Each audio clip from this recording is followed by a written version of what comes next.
मेरे प्यारे साथियों, आज हम बात करने वाले हैं आईटीआई इंजीनियरिंग ड्राइंग के क्वेश्चन की, जो आपकी नौकरी में चार चांद लगा सकती है। ऐसा हम क्यों कह रहे हैं? क्योंकि आईटीआई के इंजीनियरिंग ड्राइंग जो क्वेश्चन होते हैं, हर समय किसी न किसी गवर्नमेंट जॉब में, चाहे वो हमारा एनपीसीआईएल हो, चाहे हमारा इसरो हो, एनटीपीसी हो, ओएनजीसी हो, बीएचईएल हो, हमेशा इंजीनियरिंग ड्राइंग के 2 से 3 क्वेश्चन आते हैं। और यदि आपका 2 से 3 नंबर का यही सही हो जाता है, जो दूसरों बच्चों का गलत हो जाता है, तो आप उनसे 2 से 5 नंबर आगे हो जाते हैं। तो दोस्तों, ये इंजीनियरिंग ड्राइंग आपको आना बहुत ज़रूरी है, चाहे आप आईटीआई वाले स्टूडेंट हो, चाहे आप आईटीआई अप्रेंटिस वाले स्टूडेंट हो, चाहे आप आईटीआई से गवर्नमेंट जॉब के एग्ज़ाम की तैयारी कर रहे हैं। तो पहले हमने कल ये पहला वीडियो अपलोड किया था, जो आपको ये फेस दिख रहा है और नंबर 1 बीच में लिखा हुआ है। तो ये वीडियो मैंने कल अपलोड किया था, तो उसके क्वेश्चन आप देख लीजिए। और आज हम ये दूसरा वीडियो अपलोड कर रहे हैं, और ये 2 वीडियो से आपका पूरा आईटीआई इंजीनियरिंग ड्राइंग कवर हो जाएगा। आईटीआई में आप किसी भी ट्रेड से हो, चाहे आप फिटर हो, टर्नर हो, इलेक्ट्रीशियन हो, वेल्डर हो, मशीनिस्ट हो, इंजीनियरिंग ड्राइंग के एक टाइप के क्वेश्चन ही हर समय रिपीट होते हैं। तो ये वीडियो आईटीआई के सारे बच्चों के लिए इम्पोर्टेंट है, और ये 2 वीडियो से ही आपकी पूरी तैयारी हो जाएगी। आपको पूरी इंजीनियरिंग ड्राइंग की बुक नहीं पढ़ना पड़ेगी।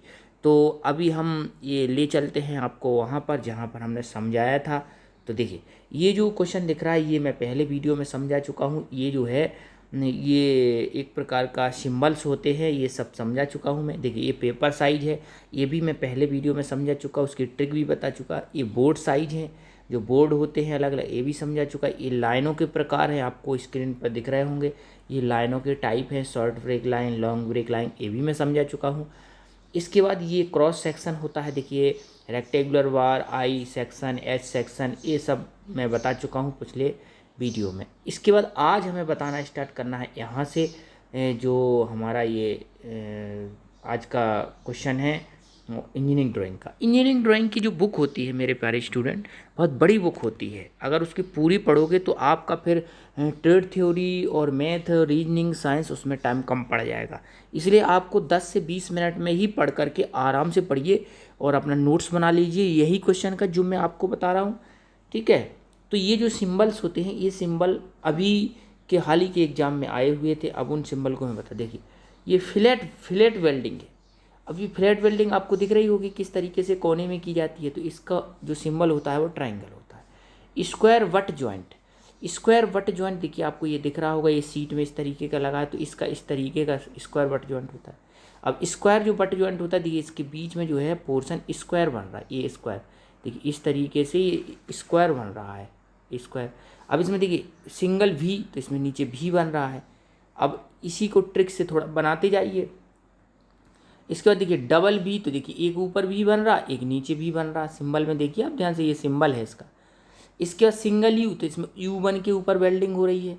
जो जिस तरीके से ये यू बनाया है और ऊपर से ऐसा किया है, तो जो ऊपर से ये रेडियस किया है ये है वेल्डिंग, और नीचे है ये पेनिट्रेशन के लिए स्लॉट दिया जाता है। तो जैसा ही डिजाइन हो वैसा ही उसका होता है। देखिए सिंगल बेवल भी, देखिए ये लिखा है सिंगल बेवल बट जॉइंट। अब इसमें क्या किया, अभी तक ऐसे भी बना रहा था, अब एक लाइन कर दी उसने सीधी, एक लाइन कर दी तिरछी, तो ये हुआ सिंगल बेवल, एक तरफ तिरछा। क्योंकि जब 2 सीटें होती हैं, मान ली इस तरीके से एक सीट आई और इस तरीके से एक सीट आई, तो एक सीट को एक तरफ से बेवल कर देते हैं, तिरछा कर देते हैं। तो इस तरीके से एक सीट तिरछी रहेगी और एक सीट सीधी रहेगी। इस तरीके से इधर बीच में हम वेल्डिंग भर देंगे, तो ये सिंगल बेवल बट जॉइंट होता है। इसका डबल बेवल हो जाएगा, देखिए डबल बेवल है, तो डबल बेवल का सिंगल ये है। तो इस तरीके से और भी आगे सिंगल जे, तो एक सिंगल जे जॉइंट होता है, आप लोगों ने सुना होगा वेल्डिंग में सिंगल जे जॉइंट होता है। तो सिंगल जे जॉइंट में देखिए एक तरफ जे बनाया गया ऐसे, इस तरह एक तरफ जे बनाया और वेल्डिंग कर दी। डबल जे होता है, डबल जे होना, इसका स्टड जॉइंट होता है। स्टड जॉइंट इस तरीके का लगता है, आप लोगों को दिख रहा होगा, जिस तरीके से हम जॉइंट लगाते वही सिंबल होता है। इसमें एक नीचे प्लेट होती है और ऊपर से एक प्लेट, एक सीट को 90 डिग्री में से इस तरीके से जोड़ देते हैं, तो ये इस तरीके का स्टड जॉइंट होता है 90 डिग्री में। तो इसमें सिंबल आएंगे, इसमें एक कोई सिंबल आया बीड एज और सील जॉइंट, बीड एज और सील जॉइंट, बीड का मतलब होता है सटाकर हमें जोड़ना है। तो सटाकर जोड़ने के लिए जब इस पर आप वेल्डिंग करोगे तो वेल्डिंग इस तरीके से उभरी हुई दिखेगी। तो ये वेल्डिंग इस तरीके से उभरी हुई दिखेगी तो इसका अर्धचंद्राकार होगा। सीलिंग रन में क्या होता है कि नीचे की तरफ वेल्डिंग की जाती है स्लॉट के नीचे, तो इसका राउंड होगा। इसके बाद अपने पास और भी एक दो जॉइंट हैं। तो इसके बाद में हम अभी ये भी बता देंगे आपको कि कौन सा जॉइंट सबसे ज़्यादा एग्जाम में आता है। स्पोर्ट जॉइंट, देखिए एक है स्पोर्ट जॉइंट जिसमें बीच बीच में टाँके लगाए जाते हैं, तो इस तरीके का इसका सिंबल है। सीम जॉइंट में क्या होता है, लगातार वेल्डिंग की जाती है। देखिए इस तरीके से इसमें लगातार वेल्डिंग हो रही, तो इसमें एक्स एक्स एक्स करके लिखा जाएगा। स्टिचिंग मतलब सिलाई वाला, तो सिलाई वाले में देखिए उल्टा के और सीधा के, दो के बने हुए हैं, देखिए उल्टा के और सीधा के। इसका प्लग जॉइंट जो होता है, सीट में ड्रिल होल करा जाता है। पहले ये सीट नीचे रखी हुई है, प्लग जॉइंट ड्रिल होल करके उसी होल में वेल्डिंग भर दी जाती है।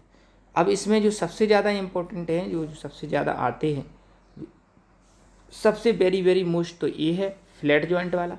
इसके बाद ये सिंगल यू, ये सारे इंपॉर्टेंट है। ये सभी इंपॉर्टेंट, यही ज़्यादातर आते हैं। Single butt joint, single V, double V, single U, और इसके बाद है ये डबल यू। ये सारे क्वेश्चन आते हैं, तो आप इसका स्क्रीनशॉट कर लेना और पूरे को सीख लेना। अगर यही आप कहीं ड्राइंग की बुक में पढ़ोगे तो बहुत ज़्यादा रहेगा। तो मैंने क्या किया है, उस ड्राइंग की बुक से ये फ़ोटो खींच लिया है, जो मेन चीज़ थी, जो मुझे मालूम है कि 10-15 साल से जो हमारे ITI की गवर्नमेंट जॉब के एग्ज़ाम में आ रहे हैं। इसके बाद देखिए ये जॉइंट भी होते हैं, थोड़ा ये जूम करके दिखाए, ये भी काफ़ी इंपॉर्टेंट है, तो इसको भी आप याद करेंगे। देखिए फ्लश जॉइंट इस तरीके का होता है जिसमें एक सीट को दूसरी सीट पर चढ़ाया जाता है। फ्लैंज वट जॉइंट होता है, देखिए इसमें एक सीट को मोड़ा जाता है। इसके बाद है फ्लैंज एज जॉइंट, एज से इस मिलाया जाता है। फ्लैंज बॉटम जॉइंट मतलब एक सीट को दूसरे सीट के ऊपर रखा जाता है। इंटरलॉक जॉइंट, ये इंटरलॉक कर रहा है एक दूसरे को, इसमें एक का यू दूसरे की यू में फंस रहा। इसके बाद पाइप जॉइंट, पाइप ऐसे लगाया जाता है, देख लेते हैं। पाइप को इसी तरीके से सॉकेट के द्वारा लगाते तो पाइप जॉइंट हो गया। इसमें लॉक करता है एक दूसरे में, तो लॉक जॉइंट हो गया। इसमें देखिए एक का बॉटम है और एक का टॉप है, तो ये बॉटम जॉइंट हो गया, फ्लैंज बॉटम। इसके बाद फ्लैंज एज, इसमें एज से एज में वेल्डिंग हो रही, देखिए दोनों की एजों में वेल्डिंग होगी, तो ये एज जॉइंट हो गया। ये वट जॉइंट हो गया, इसमें क्योंकि वट है टकरा रहे हैं, तो वट जॉइंट है टकराने वाला। तो और ये हो गया फ्लश लेफ्ट जॉइंट। ये फ्लश लेफ्ट जॉइंट ये होता है जिसमें एक सीट ऐसे जाके ऐसे उठ जाती है और दूसरी सीट नीचे से उसमें चली जाती है। तो इस तरीके का ये 6 जॉइंट आप लोग याद करेंगे, यही काफ़ी इंपॉर्टेंट है। इसके बाद इसमें ये कुछ सिंबल इसमें से मैं बता देता हूँ जो इम्पोर्टेंट है। देखिए इसमें DC वेल्डिंग, DC जो करंट होता है वो सीधा चलता है तो सीधा सिंबल रहेगा, और AC जो होता है अल्टरनेट होता है, ऊपर नीचे ऊपर नीचे ऊपर नीचे होता है, तो इसका सिंबल ये ऊपर नीचे वाला होगा। इसका पॉजिटिव प्लस वाला होता है, पॉजिटिव प्लस वाला हो गया, और इसका नेगेटिव क्या होता है, सीधा वाला होता है, ये तो आप जानते ही हो। इसके बाद ये तो वही हो गया, AC वाले ही है, ये 50 हर्ट्ज, ये 50 हर्ट्ज AC वाले सिंबल ही है। इसमें लिखा हुआ है कि 50 हर्ट्ज करता है, मतलब कि 1 सेकेंड में ये 50 बार ऊपर नीचे होता है। तो इसका DC और AC दोनों का सिंबल इस तरीके से होता है, क्योंकि एक सीधी डंडी हो गई और एक AC की हो गई, एक DC की हो गई। इसके बाद जब 3 फेज होता है, कहीं लाइन 3 फेज लाइन होती है तो 3 लाइनें होती हैं, L1 L2 L3, क्योंकि 3 फेज में 3 लाइनें चलती हैं, 3 लाइनें चलती है। इसके बाद है न्यूट्रल लाइन वो होती है जिसमें डैश डैश डैश होता है, यानी उसमें इलेक्ट्रॉन का फ्लो लगातार नहीं हो रहा है। ये वेरी मोस्ट क्वेश्चन है अर्थिंग वाला, 10 नंबर पर। देखिए ये अर्थिंग वाला आप देख लीजिए, ये काफ़ी बार एग्जाम में आ चुका है। इसके बाद हम साइड में और आपको दिखा देते हैं जो काफ़ी इंपॉर्टेंट है। अभी हमने आपको जो बताया, किसका बताया, अर्थिंग का। इस तरीके का ध्यान याद करिए आप, इसमें अर्थिंग बहुत इंपॉर्टेंट है, वेरी मोस्ट। इसके बाद ये सेल का बना हुआ है साइड में, देखिए सेल में देखिए एक बड़ी डंडी होती है, एक छोटी डंडी होती है, एक प्लस का होता है, एक माइनस का होता है। और यदि ये एक है, देखिए ये एक है प्लस और माइनस, यदि हम जोड़े में बना दें, कैसे जोड़े में, plus minus plus minus plus minus plus minus, में कई सेल हो गए, प्लस माइनस प्लस फिर माइनस फिर प्लस फिर माइनस, तो ये कई पेयर हो जाएंगी तो वो बैटरी बन जाएगा, क्योंकि कई सेलों को मिलाकर ही एक बैटरी का निर्माण किया जाता है। जब कई सेलों को लाइन से लगा देते तो वही बैटरी हो जाती है, लंबी हो जाती है। इसके बाद इसमें है single pole throw switch. Single pole switch, देखिए स्विच का भी काफ़ी इंपॉर्टेंट है, इस तरीके से रहेगा, इस तरीके का स्विच का कनेक्शन रहेगा। जब ये दोनों जुड़ जाते हैं, ऊपर वाला ये उठा हुआ जो बंदर टाइप का है, ये ऊपर का ये पूंछ टाइप की, जब ये इससे जुड़ जाती है नीचे वाले से तो करंट का फ्लो होने लगता है। तो इस स्विच का है, लेकिन सिंगल पोल स्विच है जी, सिंगल थ्रो स्विच। इसके बाद है पुश बटन, देखिए ये पुश बटन है जिसमें दबाकर किसी चीज़ को पुश करके किया जाता है ऑन ऑफ, तो ये है। इसके बाद है एनर्जी मीटर है, AR लिखा हुआ है इसमें, तो एनर्जी मीटर हो गया। इसका अल्टरनेटर, ये काफ़ी इंपॉर्टेंट है। अल्टरनेटर जो होता है, ये अल्टरनेटर करंट को बनाता है। अल्टरनेटर जो ट्रैक्टर वगैरह में लगा रहता है वो अल्टरनेटर होता है। ये लिखा हो, जिसमें जनरेटर हो तो G लिखा रहता है, ये जनरेटर। DC मोटर हो तो AM लिखा रहता है। ये काफ़ी इंपॉर्टेंट है और सरल भी है। तो इस तरीके से आपको इस पेज को भी सीखना है। इस पेज में काफ़ी जानकारियाँ थी। इसके बाद इस पेज में देखिए, मैं देख लेता हूँ, जो जो इम्पोर्टेंट होंगे बताऊँगा, जो सरल होंगे वो बता दूँगा। देखिए मोटर में AM है, AC मोटर, 3 फेज मोटर। अब देखिए ये थी सिंगल फेज मोटर और ये है 3 फेज मोटर। अब इसमें फ़र्क क्या, देखिए इसमें ऊपर एक डंडी है और इसमें देखिए ऊपर 3 डंडी है। तो ऊपर एक डंडी होती है तो सिंगल फेज हो गया, 3 डंडी हो गया तो 3 फेज हो गया। 3 फेज स्लिप रिंग मोटर। अब स्लिप रिंग लगी रहती है किसी किसी मोटर में, तो 3 फेज में इसका खैर ये ज़्यादा नहीं आता है, इसको मैं छोड़ देता हूँ। इसके बाद मैं आगे बता देता हूँ, फ्यूज बता देता हूँ। ये फ्यूज बहुत आता है, जहाँ पर लाइट यदि ज़्यादा आ जाती है तो फ्यूज पिघल जाता है और हमारे घर की सप्लाई बंद हो जाती है। बहुत आता है क्वेश्चन, तो फ्यूज इस तरीके का होता है। ये फ्यूज का सिंबल आप याद रखेंगे। इसके बाद सॉकेट का नीचे बने हुए हैं ये भी 28 नंबर का हमें याद करना है। ये सॉकेट पिन, जिसमें हम चार्जर लगाते हैं, एक 2 होल वाला होता है, एक 3 होल वाला होता है। तो दोनों बने हुए 2 पिन्स एंड 3 पिन्स। ये सभी जानते हैं, सबके घर में 10-20 लगे रहते हैं सॉकेट। और इसके बाद इधर साइड में हम देख लेते हैं कौन कौन सी चीज़ काफ़ी इंपॉर्टेंट है, वो बताएंगे आपको। इसके बाद इसमें दिया गया है सीलिंग रोड्स, ठीक है, ये इसको नहीं सीखना है आपको। ओवरहेड लाइन, ये आपको सीखना है। 30 नंबर क्वेश्चन काफ़ी इंपॉर्टेंट है। ये ओवरहेड लाइन का सिंबल होता है, जो बड़े बड़े ऊंचे खम्भों से जो लाइन निकलती है उसका ओवरहेड लाइन इस तरीके का होता है सिंबल। ये 30 नंबर आपको सीखना पड़ेगा क्वेश्चन। इसके बाद वोल्ट मीटर में V बना हुआ है, अमीटर में ये बना हुआ है, ये मैंने अभी बता दिया।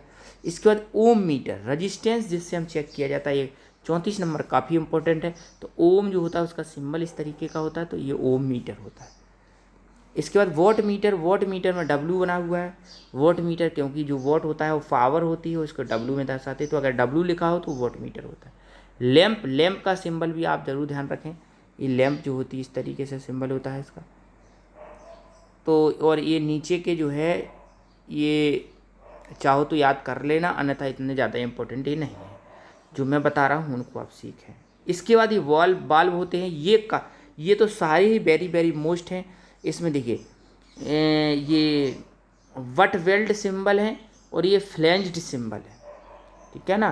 तो ये गेट वाल्व होता है, ये ग्लोब वाल्व होता है, ये वॉल वाल्व होता है। ये वाल्व का काफ़ी इंपॉर्टेंट क्वेश्चन है। तो देखिए जिसमें फ्लैंज लगी होती है तो उसका ये सिंबल होता है फ्लैंज, क्योंकि देखिए अगल बगल से 2 फ्लैंजें जुड़ी हुई हैं, जिसमें फ्लैंज जुड़ी रहती है, तो कोई फ़र्क नहीं है। बस ये जो हमारा सिंबल बना हुआ है, इस सिंबल में अगल बगल से 2 फ्लैंज जोड़ दिए जाए, तो अगर ये फ्लैंज जोड़ देंगे तो फ्लैंज सिंबल हो जाएगा। तो आप भी ये याद करिए, इसमें हमने टिक लगाया। तो ये हमारा जो होता है गेट वाल्व होता है, इसमें 2 ट्राइंगल होते हैं। और जो ग्लोब वाल्व होता है इसमें बीच में बिंदी होती है, बीच में जो बिंदी बनी हुई है ये बिंदी बनी होती है। 2 ट्राइंगल होंगे, किसी भी वाल्व में 2 ट्राइंगल बनेंगे। तो गेट वाल्व में केवल 2 ट्राइंगल होंगे। ग्लोब मतलब गेंद होती, या ग्लोब समझो अपना, पृथ्वी का अर्थ का जो ग्लोब होता है वो गोल गोल होता है, तो गोल में बिंदी होगी, लेकिन बिंदी का कलर भरा हुआ रहेगा। और वॉल वाल्व में बिंदी होगी लेकिन उसका कलर भरा हुआ नहीं रहेगा। तो ये हो गया कौन सा वाल्व, ये हो गया हमारा वॉल वाल्व। इसके बाद ये प्लग वाल्व होता है। प्लग वाल्व वो होता है जिसको हम बंद कर सकते हैं। तो बंद करने के लिए इसमें एक हैंडल लगा होता है ऊपर से, इस तरीके का एल हैंडल, ये प्लग वाल्व होगा। बटरफ्लाई वाल्व में ट्रायंगल पूरे नहीं होते हैं। बटरफ्लाई मतलब तितली के पंख, बटरफ्लाई में तितली इस तरीके से तितली के पंख की तरह दोनों देखिए उठे हुए हैं, ये बटरफ्लाई वाल्व हो गया। इसका निडल वाल्व होता है, निडल। तो निडल वाल्व जो होता है उसमें एक ये सुई की तरह पतला सा रहता है, इस तरीके से स्पिंडल। तो देखिए इसमें सुई की तरह पतला स्पिंडल बना हुआ है। तो इस तरीके से ये वाल्व आप एक बार देख लीजिए, देखिए निडल वाल्व है और इसके बाद ये बटरफ्लाई की तितली की तरह उड़ रहा, एक प्लग वाल्व बंद करने के लिए हैंडल लगा, वॉल वाल्व में एक बड़ी गेंद बनी, ग्लोब वाल्व में एक भरी हुई गेंद बनी और गेट वाल्व में कुछ नहीं है, ट्रायंगल है। तो इस तरीके से आपको ये पूरे वाल्व याद करना है। अब वाल्व के बाद आ जाता है, देखिए एक स्केल होता है। देखिए ड्राइंग को बनाने के लिए बहुत ही important, very very very most question है। एक स्केल होता है, क्या होता है कि जैसे मान लीजिए हम एक ट्रेन का इंजन बना रहे हैं, तो ट्रेन के इंजन की ड्राइंग होगी, और ड्राइंग इतनी बड़ी तो पेपर हमारे पास है नहीं जितना बड़ा हमारा ट्रेन का इंजन है। तो ट्रेन के इंजन कि इतने बड़े चित्र को बनाने के लिए एक हमें स्केल का यूज करना पड़ता है, क्योंकि स्केल जो होता है एक ड्राइंग के चित्र को छोटा भी कर सकता है, बड़ा भी कर सकता है। जैसे आप लोगों ने देखा होगा कि अर्थ हमारा पृथ्वी कितना बड़ा है, लेकिन हमारा ग्लोब बहुत छोटा होता है, मैप बहुत छोटा होता है। तो इसको क्या किया जाता है, रिड्यूसिंग स्केल का यूज किया जाता है, एक बड़े चित्र को छोटा कर दिया जाता है। तो ये एक अनुपातिक माप होता है स्केल का, जो आप फिटर थ्योरी में पढ़े होंगे कि स्केल एक प्रकार का अनुपातिक माप लेता है, और एक प्लास्टिक एवं बेकेलाइट का बनाया जाता है स्केल। तो ये रिड्यूसिंग स्केल होता है, तो ये रिड्यूसिंग स्केल है। तो इसमें आपको ये चीज़ याद नहीं करनी है, आपको केवल पहली वाली चीज़ याद करनी है, 1:2, 1:20, 1:200, 1:2000। इसका मतलब 1:2000 का मतलब मैं आपको बता देता हूँ कि यदि कोई हमारा जो वास्तविक में चित्र 2000 mm का है, वास्तव में कोई चित्र जो है 2000 mm लंबा है, तो वो 1 mm में बन जाएगा, क्योंकि इसका रेशियो 1:2000 है। तो अगर 2000 mm लंबाई का हमारे पास पेपर नहीं है तो उसको हम 1 mm में बना सकते हैं। तो ये 2000 जो होती है वास्तविक माप होती है, 1 mm जो होती है वो ड्राइंग की माप होती है। तो ये होता है रिड्यूसिंग स्केल। एक होता है इनलार्जिंग स्केल, तो इसमें उल्टा लिखा जाता है, बड़ी संख्या आगे लिखी जाती है और छोटी संख्या इसके जस्ट पीछे लिखी जाती है।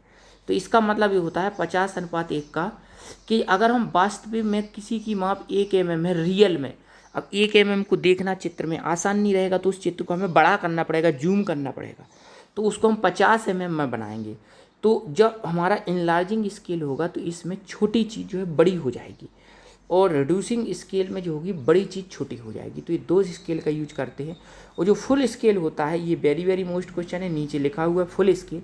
फुल स्केल होता है 1:1। इसमें कभी भी चित्र को, वास्तविक चित्र से ड्राइंग के चित्र को ना तो बड़ा किया जाता है ना छोटा किया जाता है, 1:1। यदि 1 mm का है तो वो 1 mm में ही बन जाएगा। तो ये स्केल का क्वेश्चन था जो मैंने आपको बता दिया है, स्केल। इसके बाद जो पेंसिल होती है, पेंसिल 3 प्रकार की होती है। एक HB पेंसिल होती है, देख लीजिए आप ध्यान से, एक HB पेंसिल होती है, एक H पेंसिल होती है, और एक 2H pencil, 3H 4H, 3H भी होती है, 2H 4H भी होती है, 5H भी होती है। तो इसका कहने का मतलब है कैसे क्या होता है। तो जो HB पेंसिल होती है मीडियम रहती है, ना तो हार्ड होती है ना सॉफ्ट होती है। जो H पेंसिल होती है वो हार्ड होती है। 2H 3H 4H 5H 9H होता है, 9H सबसे हार्ड होता है, जो H से स्टार्ट होती है हार्डनेस। इसके बाद एक बी पेंसिल होती है, अब बी इसमें लिखा नहीं है तो मैं अपने तरीके से बता, बी पेंसिल जो होती है वो सॉफ्ट होती है। तो बी होता है, एक एच भी होता है, एच होता है। तो इस तरीके से पेंसिल के 3-4 ग्रेड होते हैं, देखिए मतलब ये तो बी होता है, एक एच भी होता है, फिर एक एच होता है, फिर इसमें एक 2H होता है, एक 3H होता है। तो ये पेंसिल के जो ग्रेड होते हैं ये इस तरीके से बढ़ते जाते हैं। इसमें बी नहीं लिखा है, एच भी लिखा है, एच लिखा है, 2H 3H 4H 5H। तो ये 9H होता है सबसे बड़ा, सबसे हार्ड वाला जो होता है वो 9H। इसमें रेखाएं भी दी गई हैं। तो इसमें सबसे पहले तो आप ग्रेड याद रखेंगे, कहाँ से ग्रेड स्टार्ट होता है, बी से स्टार्ट होगा, बी एच बी, फिर एच डैश डैश डैश बढ़ते बढ़ते 9H तक जाएगा। तो ये एच के हिसाब से इस तरीके से आपको कोड वर्ड याद करना है। इसका हार्ड और सॉफ्ट का मैंने बताया। इसके बाद इसमें ये काम लिखे हुए हैं HB के, तो HB का काम आप देख लीजिए। इसमें HB का क्या काम है ये अंडरलाइन मैंने कर दिया है। H का क्या काम है ये भी मैं अंडरलाइन कर देता हूँ इस काम को। तो कई बार ऐसा आता है कि सबसे हार्ड पेंसिल कौन सी होती है, सबसे शॉर्ट पेंसिल कौन सी होती है, तो ये मैंने आपको लिस्ट से बता दिया है। इसके बाद ये ड्राइंग का जो चित्र है, तो इस चित्र को मैं बता देता हूँ। ये चित्र तो ये बना है फर्स्ट एंगल। ड्राइंग 2 एंगल में बनती है, मैं अभी आपको बता दूंगा। एक बनती है फर्स्ट एंगल में और एक बनती है थर्ड एंगल में। तो ये फर्स्ट एंगल का चित्र बना हुआ है। अब आप कैसे समझोगे, देखिए मैं एक लाइन ऐसे खींच देता हूँ, एक लाइन ऐसे खींच देता हूँ, तो इसको बोला जाता है HP। इस लाइन को HP, ये हो गया हॉरिजेंटल प्लेन। और ये सीधी वाली लाइन होता है, इसको बोला जाता है VP। VP होता है वर्टिकल प्लेन, वर्टिकल मतलब सीधे। तो यदि ये देखिए, ये फ्रंट इधर F लिखा था, ये F लिखा हुआ आप देख रहे हैं एरो, तो ये फ्रंट व्यू है इसका, ये फ्रंट व्यू है। तो ये फ्रंट व्यू हमारा देखिए ये बना हुआ है, और ये साइड व्यू हमारा ये बना हुआ है, साइड व्यू देख लेते हैं। ये फ्रंट व्यू बना है, ये साइड व्यू बना। तो यदि ये फ्रंट और साइड हमारे HP के ऊपर हों, फ्रंट और साइड HP के ऊपर होते हैं, तो वो फर्स्ट एंगल होता है। क्या होता है? फर्स्ट एंगल होता है, यदि फ्रंट और साइड HP के ऊपर हो। और यदि फ्रंट और साइड यही HP के नीचे आ जाते तो यही हमारा थर्ड एंगल हो जाता। तो इसको पहचानना आपको आना चाहिए। खैर बनाने के लिए तो ITI में आएगा, अप्रेंटिस में, और ITI गवर्नमेंट जॉब में बनाने के लिए नहीं आएगा, पहचानने के लिए आएगा। खैर इसके हम अभी जब इसके ऑप्शनल क्वेश्चन अभी करेंगे तो उसमें 1-2 क्वेश्चन इसके करवा देंगे, तो उसमें आपकी प्रैक्टिस हो जाएगी। पर HP VP ये सब याद करना है आपको, मैंने जो बता दिया है। अब अपन चलेंगे नेक्स्ट क्वेश्चन पर। देखिए ये स्केल है और एक रूल है। ऊपर बना हुआ ये रूल है और ये नीचे बना है ये स्केल है। रूल होता है SS का, स्केल होता है प्लास्टिक का या लकड़ी का। तो ये स्केल जो होता है ये अनुपातिक माप लेता है, मैंने अभी बता दिया। इसके बाद एक हमें बताना है सिंबल आपको, ये थर्ड एंगल का और फर्स्ट एंगल का सिंगल। देखिए ये बताना था हमें, ये भी काफ़ी इंपॉर्टेंट है, ये सारे कवर कर ले रहा है इसी वीडियो में। ये फर्स्ट एंगल का सिंबल आपको ध्यान रखना है। इस तरीके से जो बड़ा वाला हिस्सा जो होता है गोले की तरफ होता है, तो ये फर्स्ट एंगल होता है। और थर्ड एंगल में अगर गोले की तरफ ही छोटा वाला हिस्सा होता है, तो ये वाला थर्ड एंगल का होता है। ये दोनों सिंबल वेरी वेरी मोस्ट है, चाहे वो इसरो का एग्ज़ाम हो, चाहे NPCIL का हो, चाहे जो भी ITI के एग्ज़ाम हो रहे हैं, सभी के लिए इम्पोर्टेंट है। इसके बाद मैं 1-2 क्वेश्चन और स्क्रीनशॉट किया था, ये ऑप्शनल क्वेश्चन है, ये हम थर्ड वीडियो में इसको करेंगे। इसमें देखिए ये था, ये वाला मुझे बताना था आपको कि किसको क्या बोला जाता है। देखिए इसमें HP होता है हॉरिजेंटल लाइन, VP होती है हमारी वर्टिकल लाइन, अभी ड्राइंग में मैंने बताया था। PP होता है प्रोफाइल तल। इसके बाद जो हमारा फ्रंट व्यू होता है, फ्रंट व्यू को हम VP कहते, VP, ठीक है ना। टॉप व्यू को हम HP कहते, हॉरिजेंटल प्लेन। और साइड व्यू को हम प्रोफाइल प्लेन मतलब PP। तो ये आपको एक कोड वर्ड याद रखना है, HP horizontal plane, VP vertical plane और PP प्रोफाइल प्लेन। ये 3 प्रकार के प्लेन होते, HP VP PP।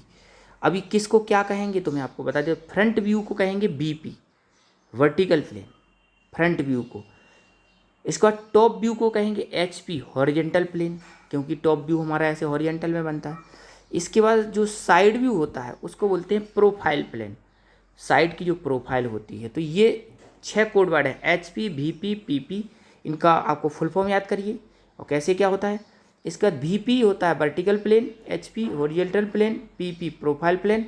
ये होता है front view, side view, top view. तो ये तीनों आप याद करेंगे। इसका question very very most question है, और इसकी प्रैक्टिस हम अभी जो ऑप्शनल क्वेश्चन करेंगे उसमें प्रैक्टिस करवा देंगे।